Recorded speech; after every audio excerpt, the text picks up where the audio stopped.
누가복음 1장 26절부터 38절까지 말씀인데, 오늘은 특별히 준영 형제하고 성근 형제가 나눠서 성경을 읽어 주시도록 하겠습니다. 합니다. 여섯째 달에 천사 가브리엘이 하나님의 보내심을 받들어 갈릴리 나사렛이란 동네에 가서 다윗의 자손 요셉이라 하는 사람과 정혼한 처녀에게 이르니, 그 처녀의 이름은 마리아라. 그에게 들어가 가로되, 은혜를 받은 자여, 평안할지어다.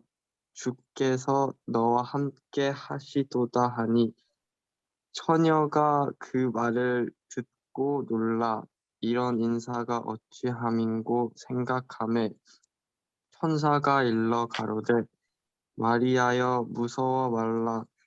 내가 하나님께 은혜를 얻었느니라. 보라, 네가 수태하여 아들을 낳으리니 그 이름을 예수라 하라. 적이 큰 자가 되고 지극히 높으신 이의 아들이라 일컬을 것이요, 주 하나님께서 그 조상 다윗의 위를 저에게 주시리니. 영원히 야곱의 집을 왕으로 다스릴 것이며 그 나라가 무궁하리라. 마리아가 천사에게 말하되, 나는 남자를 알지 못하니 어찌 이 일이 있으리이까. 천사가 대답하여 이르되, 성령이 내게 임하시고 지극히 높으신 이의 능력이 너를 덮으시리니, 이러므로 나시바 거룩한 이는 하나님의 아들이라 일컬어지리라. 보라, 내 친족 엘리사벳도 늙어서 아들을 배었느니라. 본래 임신하지 못한다고 알려진 이가 이미 6달이 되었나니, 대저 하나님은 모든 말씀을 능하지 못하심이 없느니라. 마리아가 이르되, 주의 여종이 오니 말씀대로 내게 이루어지이다 하매 천사가 떠나가니라. 아멘. 고맙습니다. 자, 먼저 성탄절 예배를 이렇게 온라인으로 드릴 수밖에 없는 현 상황이 좀 마음이 아프긴 하지만, 그래도 이 가운데 계시는 그 하나님을 기억하면서 주님 앞에 온전하게 예배할 수 있는 시간이 되었으면 좋겠습니다. 예수님께서 그런 의문을 좀 여러분들이 가지고 계실는지는 모르겠습니다. 12월 25일이 예수님의 정말 생신이신가? 성경에는 몇 월 며칠에 예수님께서 태어나셨다는 그 기록이 없습니다. 그래서 다양한 뭐랄까요, 서적이나 할까요? 그런 곳에서 그것을 설명하고 예수님께서 이날 태어나셨을 거야라는 것을 이렇게 증명해 하려고 하는 많은 내용들이 있으나 그 또한 정확하지 않습니다. 그래서 353년이나 354년경 지금 현재 12월 25일 날 예수님이 탄생하신 성탄절로 예배를 드리자라고 공식적으로 기독교 안에서 협의가 된 것이 12월 25일입니다. 그래서 이제 뭐 요즘에는, 예전에는 12월 25일 날 꼭 그 성탄 예배를 드리기도 하고 그랬는데, 요즘에는 그냥 주일날로 연계해서 드리는 교회가 꽤 많이 이제 늘어나고 있는 상황이, 어찌 보면 그 날짜가 중요한 것이 아니라 성탄이 주는 의미가 더 중요하기 때문에 의미를 찾아가기 위해서 또 그렇게 하기도 하는 것 같습니다. 저희 교회도 어제가 성탄절인데 25일이 이제 토요일이라서 오늘 이제 성탄 예배로 이제 드리는데요. 오늘 주님 앞에 예배할 때 여러분들이 성탄의 진정한 의미를 기억하시면서 오늘 주 앞에 예배를 드리는 귀한 시간이 되었으면 좋겠습니다. 오늘 제가 제목을 내가 복이 있다라는 제목을 한번 잡아봤어요. 내가 복이 있다. 오늘 본문에는 저희들이 읽지는 않았지만 성경에서 마리아를 어떻게 묘사하고 있는가 한 2구절 정도로 한번 제가 찾아보려고 하는데요. 1장 42절의 말씀을 한번 보도록 하겠습니다. 1장 42절에 보니까 큰 소리로 불러 가로되 여자 중에 내가 복이 있으며 내 태중에 아이도 복이 있도다. 이게 배경이 어떤 상황에서 이런 말씀을 하셨냐면요. 마리아가 엘리사벳을 찾아갑니다. 근데 그 엘리사벳은 노년까지 이제 나이가 들어서까지 그 아이가 없었어요. 근데 이제 마리아에게 찾아온 그 천사가 가브리엘 천사가 벌써 6개월이나 됐어라는 이야기를 해줌으로 인해서 그것을 확인차 마리아가 엘리사벳의 집을 방문하게 된 겁니다. 근데 마리아가 그곳에 오는 어떤 인기척 방문하는 그것을 듣는 순간 엘리사벳이 그 복중에 있는 아이가 이제 그 세례 요한이 될 텐데 세례 요한이 복중에서 막 기뻐하고 엘리사벳이 성령에 충만해서 뭐라고 얘기했냐면 여자 중에 내가 복이 있다. 이제 요번에 제가 42절 읽어드렸던 내용이 그 내용입니다. 엘리사벳이 자신의 입술을 통해서 선포된 것 같지만 실은 성령께서 그의 입술을 빌려서 예수님께서 내가 복이 있어 라고 얘기했던 것이죠. 마리아에게 내가 복이 있다. 한 절 더 볼까요? 48절 좀 더 내려가셔서 48절에 보면 마리아가 이렇게 고백합니다. 그 계집종의 비천함을 돌아보셨음이니라. 보라 이제 후로는 만세의 나를 복이 있다 일컬으리로다. 엘리사벳이 아이를 뵌 것을 마리아가 확인하기 전에는 마리아는 반신반의했던 것 같아요. 그걸 어떻게 할 수 있냐?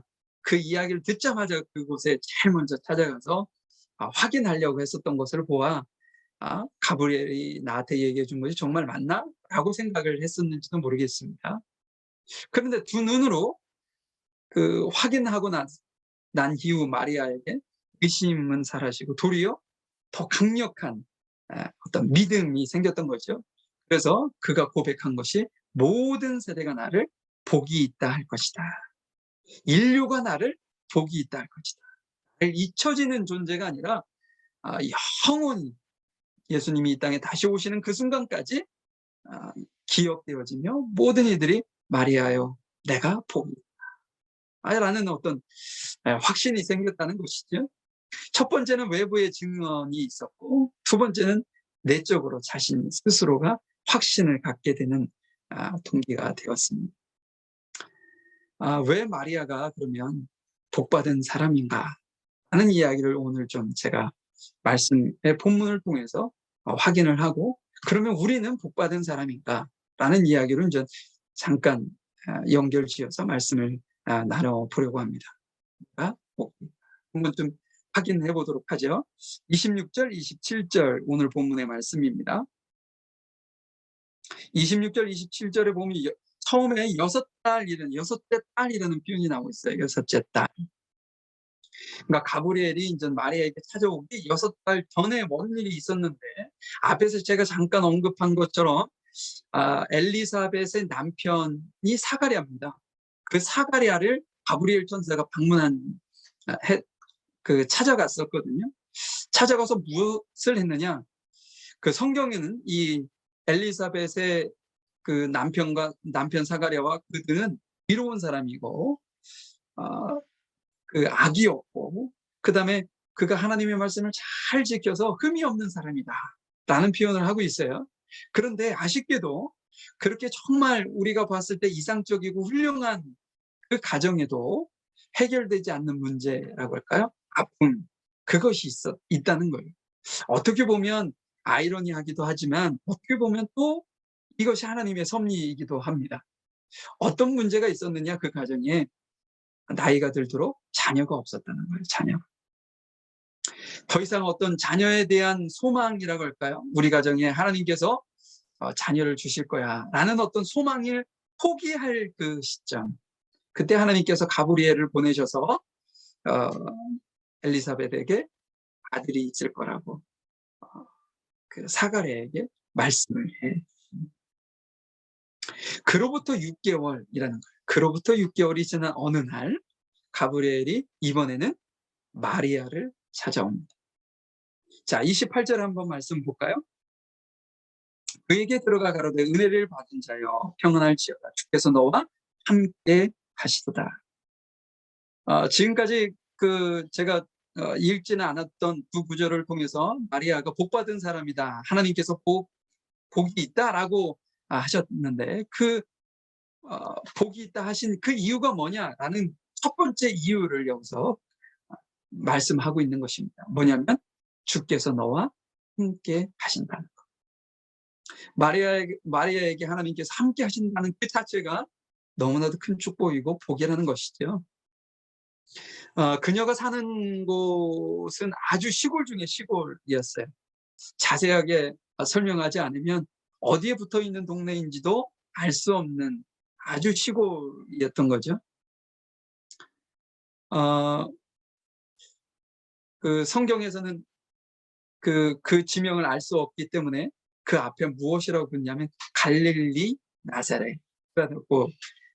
갈릴리는 많은 사람들이 알고 있으니까 갈릴리에 있는 나사렛이라고 표현할 만큼 아주 시골, 편의시설이나 뭐 이런 여러 가지 그런 시설도 없기 때문에 불편하기 때문에 사람들이 별로 찾지도 않고 그곳에 가서 살고 싶어 하지도 않는 그런 곳을 얘기하는 것이죠. 세상으로부터 어떻게 보면 잊혀진 땅, 잊혀진 동네, 그곳에 누가 살았냐? 마리아가 살았는데 아무도 찾지 않은 그곳에 누가 오셨냐? 하나님께서 찾아오셔서 그녀와 함께 하신다라고 말씀을 하고 있다는 것이죠. 저는 이 부분을 읽는데 마음에 감동이 있더라고요. 하나님께서 마리아를 찾아오셔서 그곳에 함께 하셨다. 그렇다면 나는 지금 하나님께서 함께 하신다라는 것과 연관이 지어서 하나님께서 날 찾아오신 것에 대한 놀라운 감사의 마음이 생겼어요. 여러분, 우리가 누구와 함께 있다는 것은 너무나도 중요합니다. 내가 누구와 정말 정직한 사람과 함께 있으면 정직하게 될 것이고요. 불의한 사람과 함께 있으면 불의해질 가능성이 높기 때문에 그러는 거죠. 내가 누구와 함께 하느냐. 지금 하나님과 함께 하고 있다는 거예요, 말이에요. 만약에 여러분, 이건 그냥 예이긴 하지만 전 세계를 어떤 좌지우지하는 나라가 미국 아니겠어요? 만약에 미국 바이든 대통령과 내가 함께하고 있다. 혹은 만약에 세계의 최고 가는 어떤 재벌 총수와 내가 함께 있다.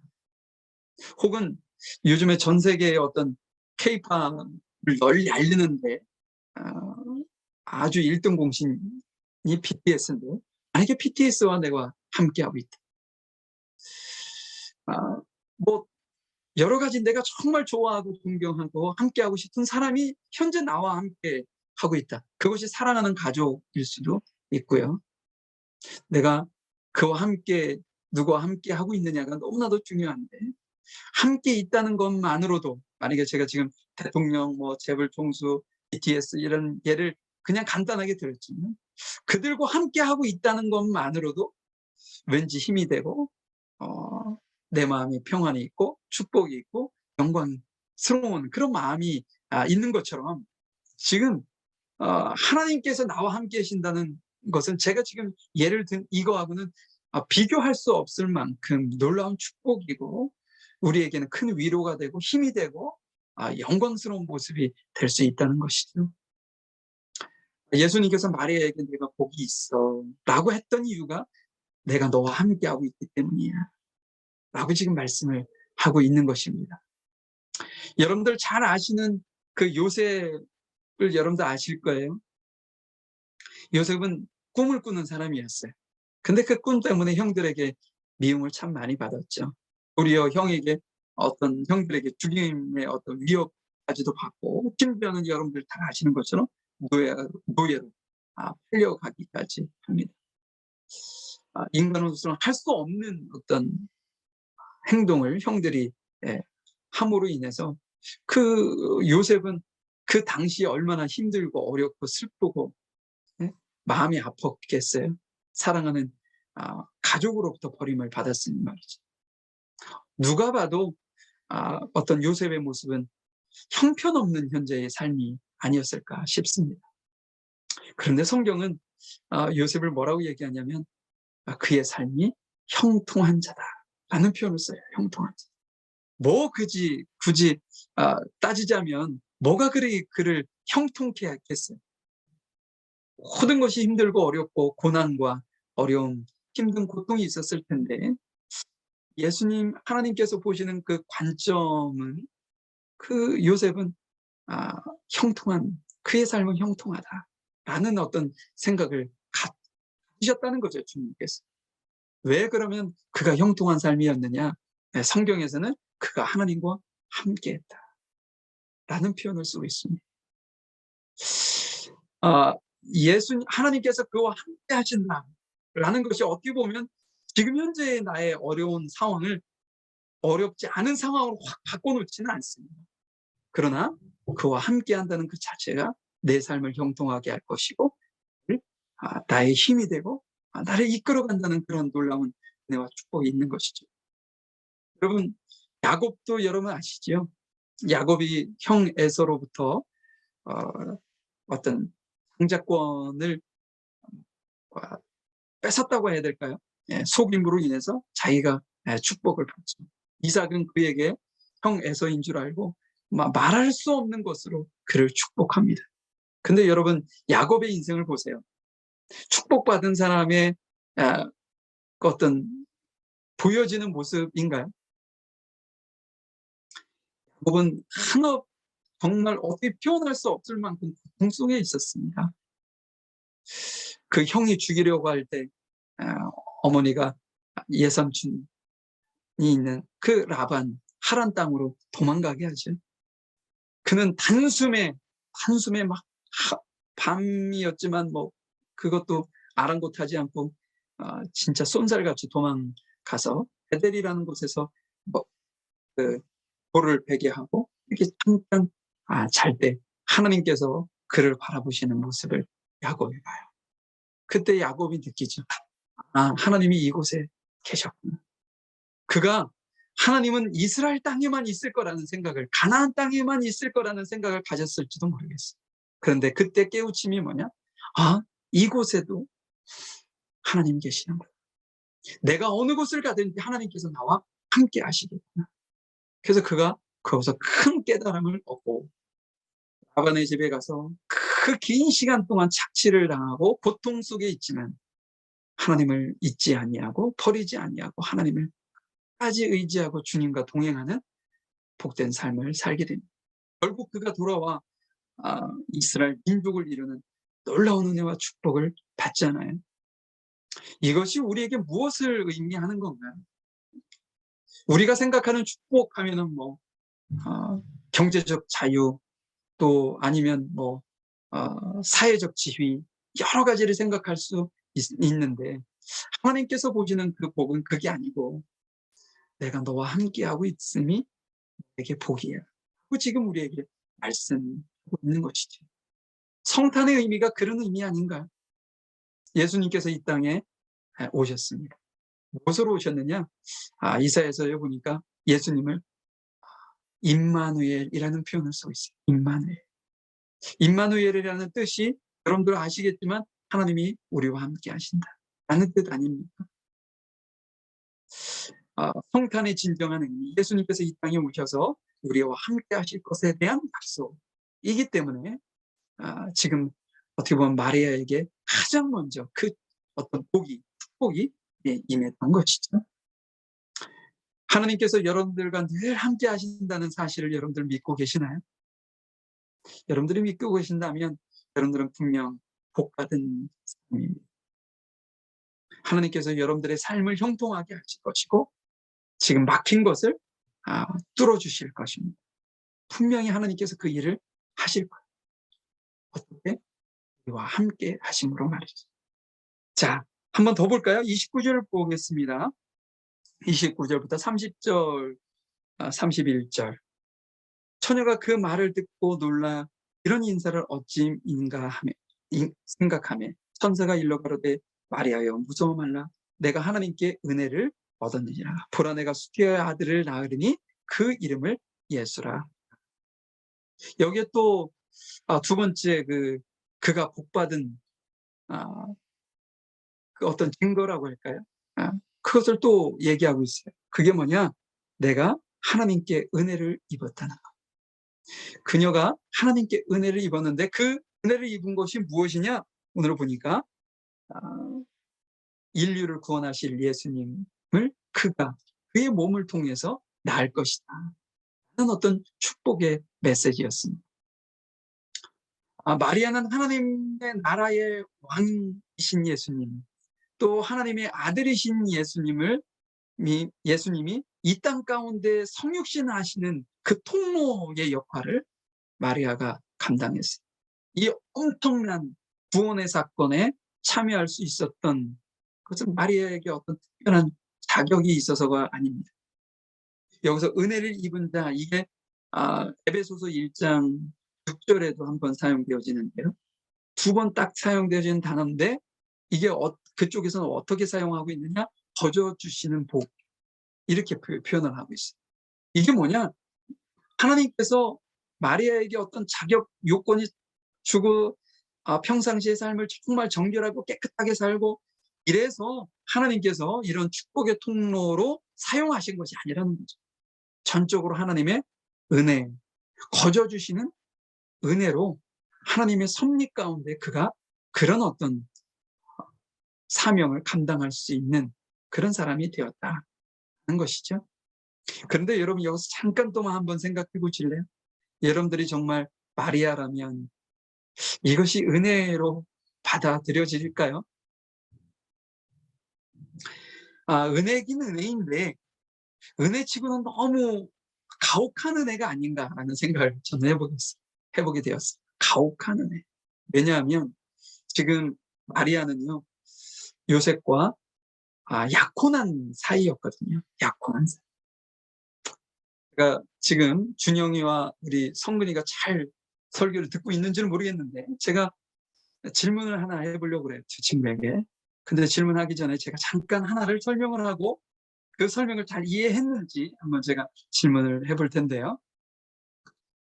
유대 땅에는 그 결혼 풍습이 있었습니다. 오늘 뭐 한국에도 결혼 풍습이 있고 이 땅에도 결혼 풍습이라는 것이 있어요. 각 나라마다 문화적으로 어떤 결혼 문화가 따로 있는 것인데요. 유대인에게도 독특한 결혼 문화가 있었는데 거기는 결혼하기 전에 약혼을 꼭 합니다. 남자가 결혼하기를 원하는 그 여자의 집에 가서 그 뭐라고 할까 지탕금.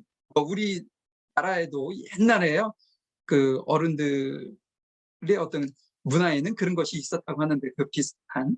근데 이 나라에는 지탕금이라는 것이 있었어요. 지탕금. 어떻게 보면 약조할 수 있는 어떤 선물이라고 할까요? 내가 너하고 약혼한 거야 라는 것을 증명해 줄 수 있는 그런 어떤 그 물건이라는 거죠. 그것을 선물로 가지고 그 여자의 가정에 가서 그 결혼을 약속을 합니다. 약속. 이 결혼을 약속한 거죠. 정혼, 혼인을 약속한 이것만으로도 결혼을 했다라고 할 만큼의 의미가 있어요. 이스라엘 나라에서 만약에 약혼한 사이인데 남자가 혹 예를 들어서 어떤 사고가 나가지고 만약에 사망하게 됐다. 그럼 그 여인은 그날로부터 과부가 됩니다. 이 정도로 이 약혼이라는 것을 의미를 아주 깊게 그 유대인들이 가지고 있었는데 그럼에도 불구하고 절대로 한 집에 같이 살지는 못하게 했어요. 뭐 잠자리를 같이 하게 못하겠다는 거죠. 그 결혼하기 전까지는 순수하게 어떤 자신의 몸을 지킬 수 있도록 만들어 줬다는 거예요. 그럼 약혼 기간에서 결혼하기까지 얼마나의 기간이 필요한가? 거의 1년에서 2년 정도의 시간이 필요했다고 합니다. 그러면 남자는 여자에게 가서 통혼을 하고 약혼을 한 다음에 그 긴 시간, 1년에서 2년의 시간에 무엇을 했느냐? 남자는 집으로 돌아와서요. 약혼한 그 결혼식 하고 난 다음에 같이 살 그 집을 마련하고 남자가 그 집을 다 마련하고 난 다음에는 다시 그 여자의 집에 가서 약혼했던 여인을 데리고 와서 집에 돌아와 일주일간 크게 잔치를 베풀고 주변 사람들에게 결혼 사실을 공포하는 그런 어떤 문화가 있었다는 거예요.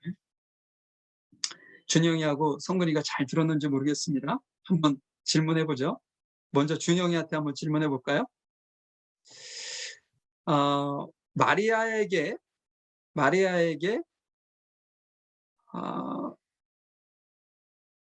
약혼한 그 요셉이 있었습니다. 그죠?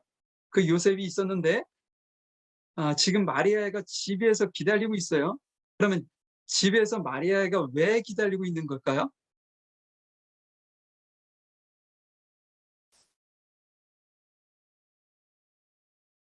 우리 준영이가 답을 못하면 우리 성근이가 한번 답을 해볼까요? 마리아가 왜 집에서 기다리고 있을까요?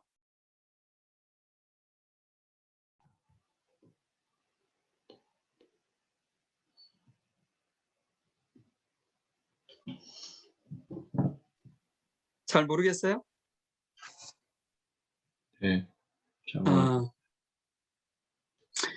그럴 수 있죠. 예. 그 마리아가 지금 왜 집에서 기다리고 있느냐? 정혼한 요셉이 자신을 데려오기까지 기다리고 있는 거예요. 그 요셉이 자신을 데려가지 않으면 약혼 관계로 1년이 아니라 2년, 심지어 10년까지도 갈 수 있는 거예요. 지금 마리아가 누구를 기다리는 거예요, 그러면? 야, 정혼자였던 요셉을 기다리고 있는 요셉. 거예요. 요셉을. 예. 근데 요셉을 지금 기다리고 있는, 질문 끝났어요. 괜찮아요. 긴장하지 말고. 요셉을 기다리고 있는 마리아에게 요셉이 아닌 누가 왔냐면 지금 가브리엘이 와가지고 내가 아들을 낳을 것인데 그 이름을 예수라 해라 라고 얘기를 하고 있다는 거죠. 여러분, 이 이야기를 듣는 그 마리아가 너무 황당하지 않겠어요? 난 정혼한 사이인데 근데 내가 아이를 낳으면 어떻게 되지? 라는 생각도 가질 수 있잖아요. 만약에 마리아가 임신을 한다면 많은 사람들의 손가락질을 당하게 될 것이고요. 정혼자 요셉으로부터는 파혼을 당할 수도 있어요. 그러면 파혼을 당하면 그의 인생은 끝나는 거예요.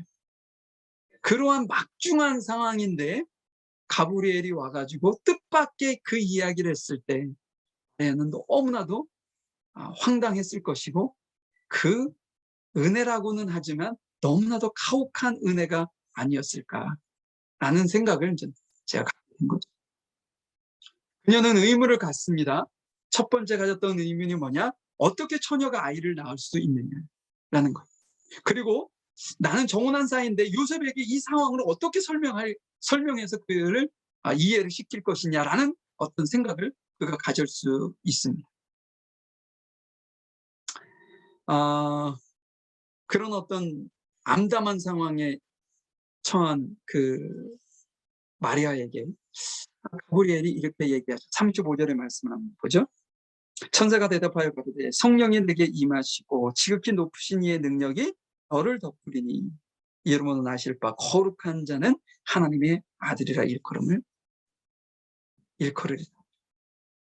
지금 가브리엘이 너무 쉽게 얘기하잖아요.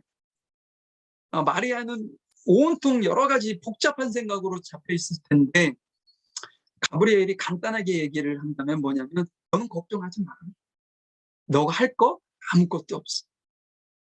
내 몸에 성령이 임하셔서 성령으로 아이가 잉태될 거야. 요셉은 내가 설득하고 내가 알아서 할게 라는 얘기예요. 정말 가브리엘이 요셉에게 나타나서 정혼자 그 마리아 데려오는 것을 두려워하지 마라 라고 해서 그도 그 어떤 설득을 지켜요. 지금 마리아가 할 수 있는 것은 아무것도 없습니다. 그냥 거저주시는 은혜를 받는 것뿐이었다는 거죠. 그러면 마리아가 할 수 있는 것은 뭐냐? 38절에 한번 보죠.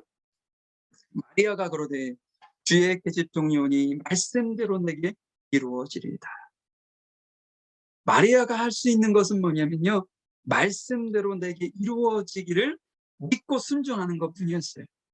이해가 되지 않고 또 가능성 이게 가능하지 않을 것처럼 보이고 실패할 것 같기도 하고, 많은 사람들에게 내가 이걸 믿으면 손가락질 당할 수 있는 것처럼 느껴질 수 있지만, 그러나 하나님께서 하신 그 말씀이 내 삶 속에서 이루어지기를 믿는 그런 순종의 모습을 통해 하나님께서 그를 복되다 하십니다.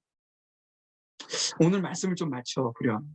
한 여인 마리아를 통해서 우리에게 주님께서 우리에게도 동일하게 내가 복이 있다라고 말씀을 하실 텐데 말이죠.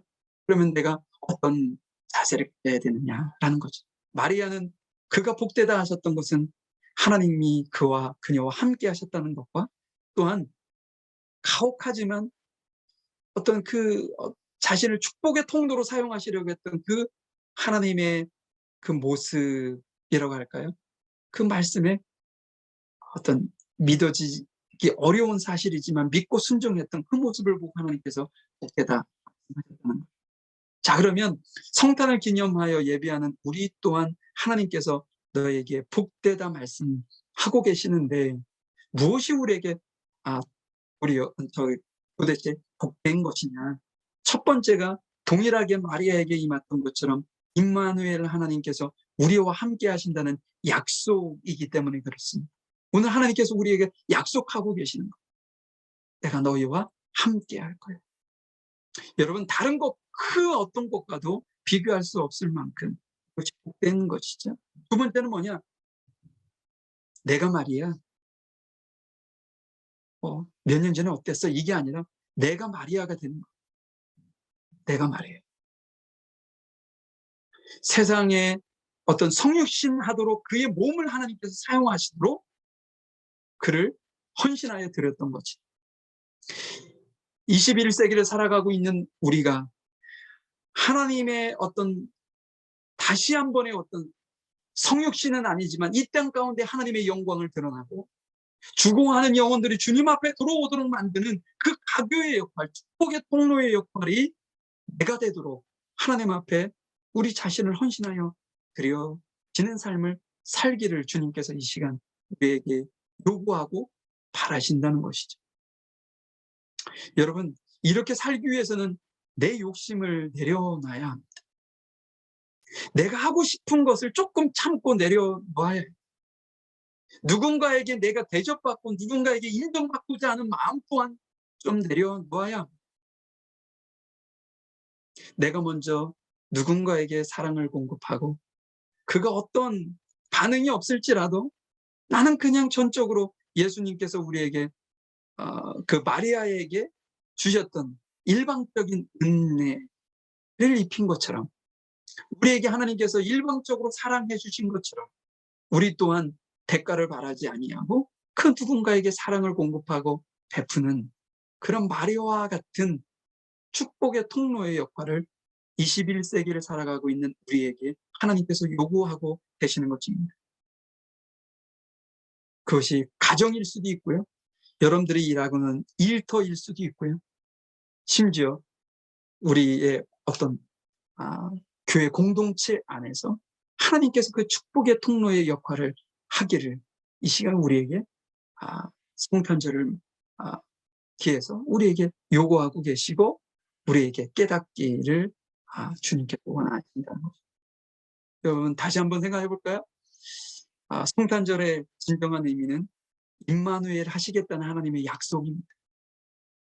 두 번째는 우리에게 너가 마리아가 되어주라는 하나님의 당부의 말씀인 것. 이 말씀이 여러분들의 삶 속에서 실천되어지고 여러분들의 삶 속에서 고스란히 지금 마리아가 얘기했던 것처럼 계집종이오니 말씀대로 내게 이루어지리라 라는 어떤 간절한 소망이 여러분들의 삶 속에 임하실 수 있기를 주의 이름으로 드립니다. 잠시 기도하겠습니다. 사랑과 은혜가 풍성하신 하나님 감사합니다. 마리아를 통해서 마리아에게 내가 복이 있다라고 말씀하셨던 것처럼 지금 성탄 예배를 드리는 21세기에 지금 현재 이곳에 있는 우리에게도 동일하게 하나님께서 내가 복이 있다라고 말씀을 해주시는 그 약속의 말씀이 정말 믿어지는 저희들이 되어질 수 있도록 주님 도와주시옵소서. 마다 주님께서 임마누엘 하시는 주님이 우리와 함께 하시고, 또한 우리가 동일하게 하나님과 세상을 이어주는 축복의 통로의 역할을 마리아가 했던 것처럼 21세기를 살아가고 있는 우리가 세상과 하나님을 잇는, 내 자녀와 하나님을 잇는, 내 부모와 하나님을 잇는, 내 사업장에서 일하고 있는 내가 고용한 직원과 하나님을 잇는 그러한 사명을 저희들이 감당할 수 있는 은혜를 저희들에게 허락해 주시고, 또한 그 사명을 주님이 오시는 날까지 놓치지 않고 저희들의 삶 속에서 지켜나갈 수 있기를 간절히 소망해 봅니다. 날마다 부족하고 연약한 저희들에게 놀라운 은혜와 축복하심으로 공급해 주시고 이끌어가 주시고 함께 하시기를 간절히 소망드리며 사랑 많으신 예수님의 이름으로 기도하였습니다. 아멘.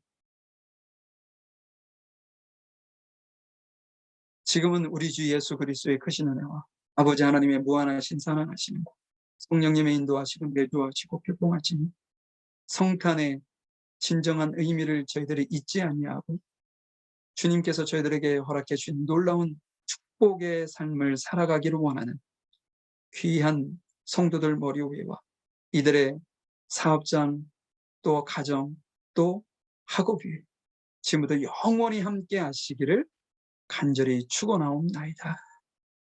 아멘.